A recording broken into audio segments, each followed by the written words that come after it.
दोस्तों, RT coaching classes में आपका स्वागत है। आज हम बात करेंगे मानव पाचन तंत्र का नामांकित चित्र किस प्रकार बनाएंगे। तो हम चित्र बनाना सीखेंगे इसमें। तो सबसे पहले हमें आप बहुत सारे शेप बनाते हैं, लेकिन हम चाहे तो शेप कंपलसरी नहीं होता है, तो आप चाहे तो भले शेप नहीं बनाएंगे तो भी आपका चलेगा। ठीक है, बहुत सारे शेप बनाते हैं, हम शेप नहीं बनाएंगे मुँह की तो भी चलेगा। तो आपको बनाना कहाँ से, इस प्रकार से एक स्ट्रक्चर लेना है। यहाँ पे इसको इस प्रकार से निकाल के यहाँ से हल्का सा तिरछापन, ठीक है, यहाँ से निकालने के बाद आपका ये ऐसा चलेगा और यहाँ से ये वाला, ठीक है।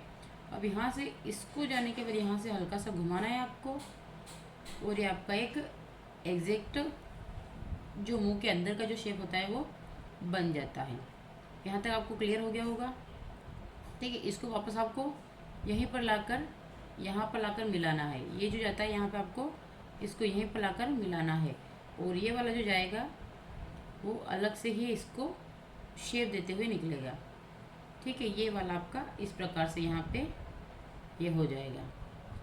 ठीक है, इस टाइप से आपको ये वाला पूरा सिस्टम चलाते हुए आगे तक जाना है। ठीक है, तो यहाँ तक आप इस प्रकार से आएंगे। आप चाहे तो इसके ऊपर मुंह का यहाँ से लेके नाक का भी शेप करके पूरा मुंह का शेप दे सकते हैं, पर मैं आप नहीं सिखा रही हूँ, तो आप अपने हिसाब से कर लीजिएगा। अब यहाँ से ये वाला जो हिस्सा है ये किसको बनाता है, तो आमाशय को बनाता है। तो यहाँ से हल्का सा उभार लेंगे और इस प्रकार से उठाव के साथ में इसको इस प्रकार से लेते हुए यहाँ पे दबा देंगे। क्लियर हो गया। और यहीं से इसको हल्का सा घुमाव देते हुए वापस इसी से लेते हुए बराबर हिस्से में यहाँ पे लाके इसको रोक देंगे। तो ये आपका किसका शेप बन गया, आमाशय का शेप बन गया। साथ में बनाए ताकि आपका आसानी से बनता जाए। क्लियर हो गया। इसी के जस्ट बाद यहाँ से आप क्या करेंगे, अब यहाँ से वापस अगला वाला हिस्सा लेंगे जो आपका क्या बनाता है, यकृत बनाता है, लीवर बनाता है। तो ये यहीं से शेप इसका जनरेट होगा। यहाँ से लेकर फिर ये हल्का सा तिकोना शेप देते हुए इसको वापस अंदर की तरफ उभार देते हुए बाहर निकाल देंगे। ये इस प्रकार से आपका क्या बन जाएगा, यकृत का शेप बन जाएगा। और इसी के ऊपर आता है आपका डायाफ्राम। क्या आता है, डायाफ्राम। तो उसके लिए आप डायाफ्राम को किस प्रकार से बनाएंगे, ये वाला एक आपका डायाफ्राम का स्ट्रक्चर तैयार हो जाएगा। ठीक है, ये जो इसके ऊपर जो संरचना बनी है इसे हम क्या बोलेंगे, डायाफ्राम बोलेंगे। आप इसको सिमटी हुई भी बना सकते हो और फैली हुई भी बना सकते हैं। तो ये आपका कौन सा शेप है, ये डायाफ्राम हो गया। यहाँ से इसका, अब यहाँ इसी के अंदर से आपका क्या निकलता है, पित्ताशय।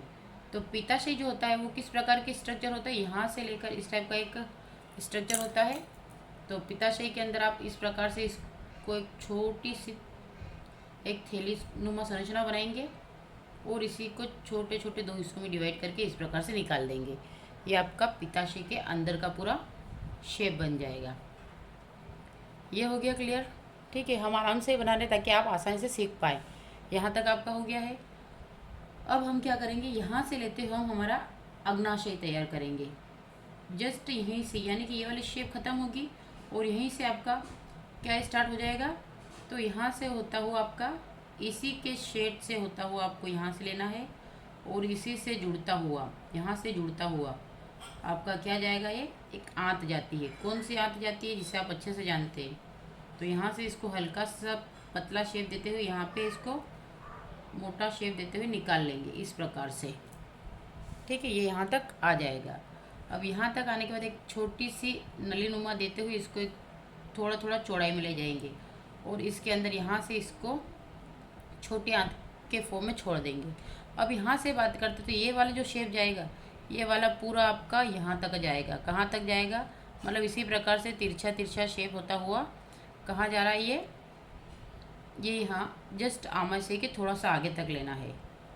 फिर यहीं से आपका इस प्रकार से ही इसका एक इस प्रकार से स्ट्रक्चर लेते हुए इसको थोड़ा सा गोलाई में निकालते हुए दो हिस्सों में इसको डिवाइड कर देंगे और उसी प्रकार से फिर इसको फैलाते हुए ऊपर वाले हिस्से से मिला देंगे। क्लियर है, इस प्रकार से आपको इसको मिला देना है।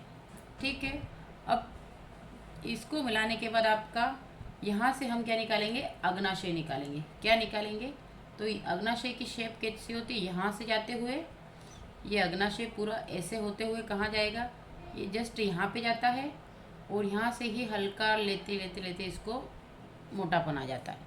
तो ये आपका किसकी शेप बन गई है, ये आपकी अग्नाशय की शेप बन गई, यानी कि जस्ट आमाशय के नीचे ही कौन आ जाता है, अग्नाशय आ जाता है। ये क्लियर हो गया आपको।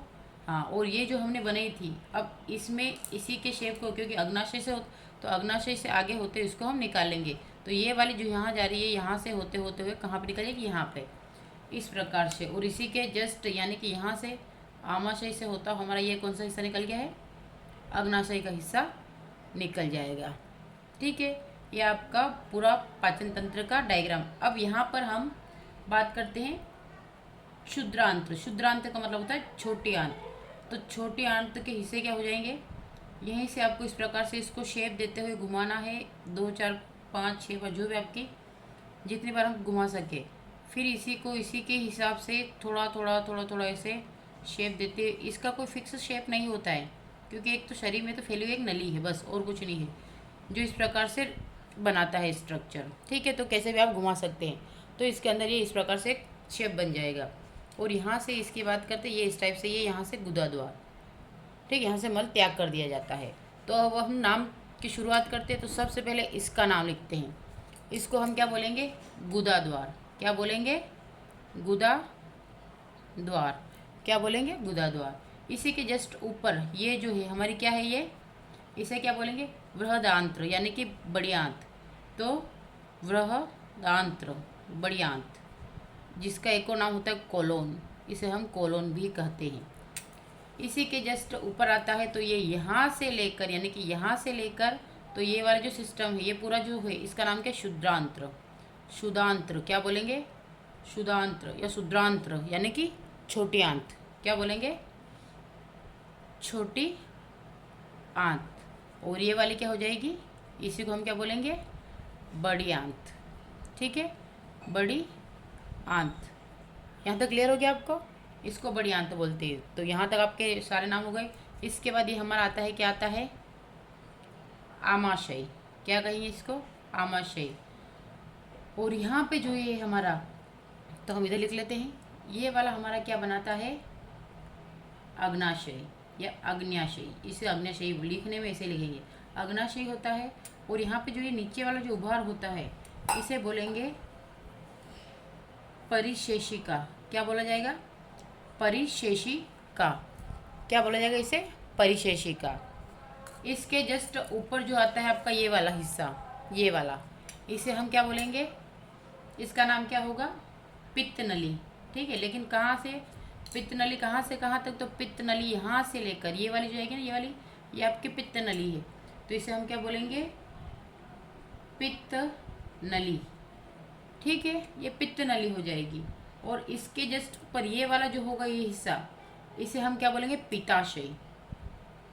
पिताशय क्या बोला जाएगा, पिताशय। तो पिताशय के अंदर किसका भंडार होता है, तो पित्त का भंडारण कहाँ पे होता है, पिताशय में होता है। और ये मैंने शुरुआत में बताया था, इसको क्या बोलेंगे, डायाफ्राम। क्या होगा ये, डायाफ्राम। एक और बच गया है, इसे हम बोलते हैं ये वाला, इसे क्या बोलेंगे हम, यकृत। क्या बोलेंगे, यकृत।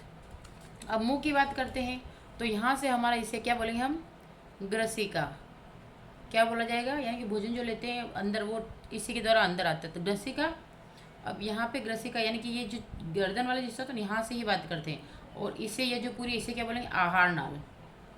आहार नाल। अब यहाँ पे बात करते हैं, तो इसके अंदर ये वाला जो मैंने हिस्सा बताया है, ये क्या कहलाएगा, जिह्वा। ठीक है, ये वाला जो हिस्सा है, ये क्या कहलाएगा, जिह्वा। और इधर जो आपका ये वाला जो ऊपर वाला हिस्सा, ये क्या कहलाएगा, मुंह या मुख गुहा। क्या कहलाएगा, मुंह या मुख गुहा। और इन सबको मिलाकर आपका पूरा स्ट्रक्चर, यानी कि इसका नाम क्या हो जाएगा, तो आप चित्र, इंग्लिश मीडियम वाले क्या लिखेंगे, नामक स्ट्रक्चर, तो मानव पाचन तंत्र। क्लियर है, मानव पाचन तंत्र। ये आपका पूरा डायग्राम परफेक्टली बन चुका है। तो ऐसे ही और और डायग्राम के लिए या अच्छे कंटेंट के लिए मेरे channel R D coaching classes को लाइक करें, शेयर करें, सब्सक्राइब करें। Thank you for watching.